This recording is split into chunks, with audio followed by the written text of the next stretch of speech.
Please welcome Director Panchanathan as he details how the U.S. National Science Foundation supports the development of technologies today and those of the future.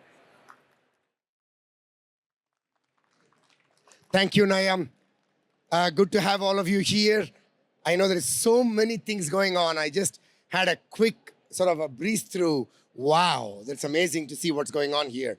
So my name is Panch. I'm from the National Science Foundation. I thought I'll give you a quick, in 15 minutes, a quick breeze through all the things that NSF has been doing and what are we thinking about into the future. And I see a lot of familiar faces, which is always nice. And I guess people say, well, if I got funded, I should show up for this. That's not a bad idea. The topic of my talk is innovation anywhere and opportunities everywhere, because this is one of the things that NSF is exceedingly focused on these days, is how do we ensure that talent and ideas that are democratized and as everywhere across our nation, across the broad socioeconomic demographic, across the rich diversity of our nation, across the rich geography of our nation, how might we ensure that every one of that ounce of talent has the opportunity to exercise itself in its fullest form, and that in-place innovation can happen anywhere across our country. And the reason I put this in the context of AI is an excellent exemplar for that kind of an activity. If we can show that happening in AI, then I'm sure that it can scale and spread to all the other areas that we need talent built everywhere. So I'm going to jump through all the things that NSF has been doing in AI. And I always like to start with the mission of NSF. And I remind people that NSF's mission is 75 years old only. That's something special, because typically in this day and age, when you have mission statements changing every year, every 6 months, this has stood the test of time, and I don't see anything that I would want to change here for the next 75 years, because it is so wonderfully put together. But now jumping into the crux of the matter, because we have got very little time, how do I point this? Where do I point this? Okay. Where? Here? There? Here? Okay, here. Okay, good. So I thought that in a good way of setting the stage here is by looking at NSF's investments and its impact over several decades. When I talk about AI, I remind people, AI is not what was invested in today or in the last decade or last 2 decades. NSF has been investing for the last 5 to 6 decades in this area, right? And even through AI winters, when people said, oh, I don't know what's going to happen with this, should we really continue investing in this? NSF never stopped. And that's what NSF does really well, whether it is AI, quantum, whatever that is. We always invest, even when people find that maybe this is not going the places that it is go. Instead, we say, let's invest in areas that can make it focus in a way, and that is high risk, high reward investments. And not all times that might be that might prove to be what AI has become, but it is very important for an agency to do that across all fields of science engineering. So this is an example of certain tangible things that has been made possible even as you look at just a few decades before. In 70s, of course, in machine learning, and the outcomes were deep scale vision systems. And then, for self-driving cars, you see them even manifesting in all of the stuff, including the early Tesla designs. Natural language processing and the speech recognition software, all the way to emotion recognition and the startups that have birthed out of like the Emotian startup. So it gives you a good understanding of the range of possibilities that NSF unleashes in AI and will continue to do so into the future. But where are we now as of today? Today, NSF investments just in the last fiscal year exceeded $830 million, okay? And this is not counting, and I remind people, this is not counting some of the investments that NSF makes, which may not be codified as AI, but enables AI development. A good example of that would be the Frontera investments that we make in infrastructure, high-performance computing investments. Much of AI advancements happens through that, so we don't codify that as an investment that is part of this. Now, when you look at the budget of NSF, which is $9 billion, this is a significant chunk of that investment. Okay? It's almost 10% of the investment that we have made on AI and AI-related activities. Now, that spans various facets of AI. Of course, we continue to advance discoveries. That's a very important part of the mission of NSF, is basic fundamental research in AI. And there's a lot more to be done, not only in terms of advancing the AI approaches and algorithms and techniques, but it is also about how do you build responsible, ethical, secure, safe, equitable, privacy preserving. All of these things are very important, desirable elements that we want as we are thinking about AI into the future. And NSF therefore invests in Social Behavioral Economic Sciences Directorate, working in partnership with other directorates to solve some of these issues too. Of course, education. When I talk about NSF, I say, if you want to describe NSF by one word, it's people. People who are the discoverers, people who are the idea generators, people who are the technology builders, people who are the entrepreneurs, right? People who are leaders in industry, people who are industry practitioners, people who are academic researchers.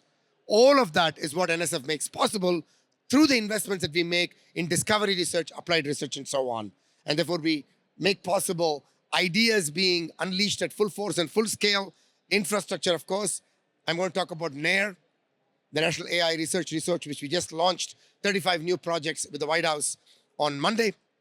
If you're keeping tab, the many innovations that have been made possible. We launched recently the regional innovation engines. Many of them are AI-centric or a thread of AI interweaving all of those innovative concepts that we have invested in all across the nation.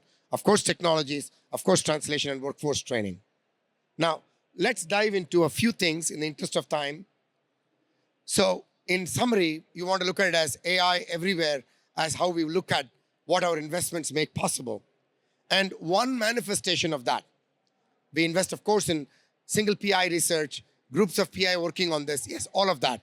But one significant manifestation in the last 3 years has been the 25 AI institutes that we have invested in with our partners ranging from various federal agency partners, industry partners, nonprofits, philanthropy, international partners.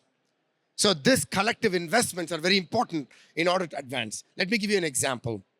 Of the 25 AI institutes, each of them $20 million scale over 5 years. We've got Venu and Junjun here, one of the AI Institute leaders here from University of Buffalo.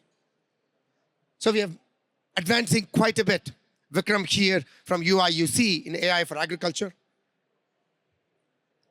Yes, the director has 45,000 proposals that comes in. He does remember a few names here and there.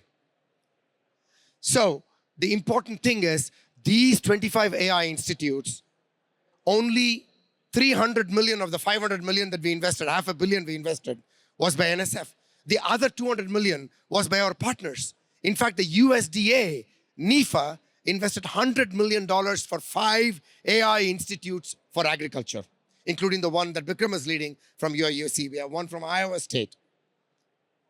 These AI agriculture institutes are advancing the future of agriculture, smart agriculture, therefore building innovation ecosystems around agriculture so that we can build the industries of the future on smart agriculture and so on.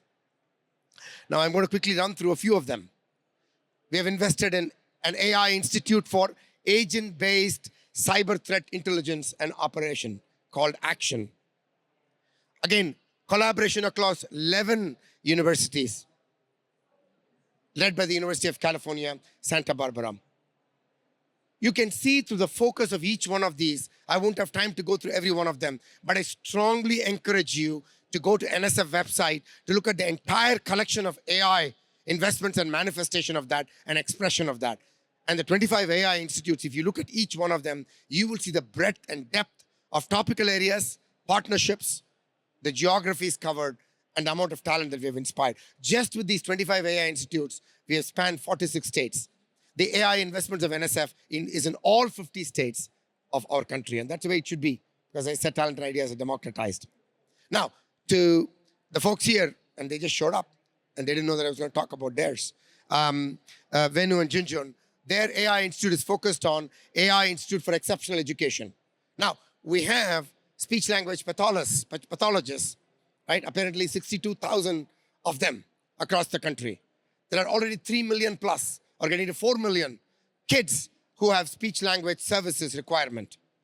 There's no way you can scale this.